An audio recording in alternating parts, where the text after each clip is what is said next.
the matchup between Alistair Overeem and Andrei Arlovski kind of came to light. How do you guys deal with that at this point? I know you've had a few situations in the past, like with George and Carlos, but both these guys are kind of here pretty often, it seems. So how do you guys plan on handling that? Well, I'm gonna work with Andrei and corner Andrei for the fight because I promised him I would. Usually I step out, but Andrei's kind of a special case, and then Alistair will come and train at different times, and Andrei will train at different times, and yeah, it'll be business as usual. But we're an enormous team. We're gonna have to fight each other at some point, so we kind of put protocols in place to deal with that already. It's unfortunate. I don't like it when it happens. I don't enjoy it, but it's part of my job. Yeah, absolutely. So how'd you come up with those protocols? Was it just something that came into place really with George and Carlos, or was it something that came about before then?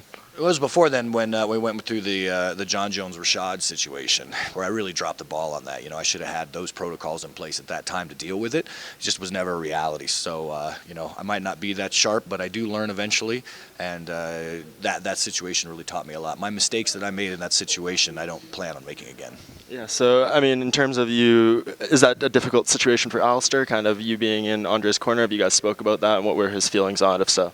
Yeah, we spoke about it, and he's fine with it. The nice thing about Alistair is, he's pretty laid back. You be upfront and honest with him, which I always try to be, and that's just the situation. So he was fine with it. He didn't say anything negative or positively about it. So yeah. Yeah, and when we saw Holly last week in LA for her media lunch, she kind of said that you guys were losing a bit of sleep over this. Is that true, or did she maybe exaggerate that a little? No, of course I lose sleep over everything. No, sleep is for the weak.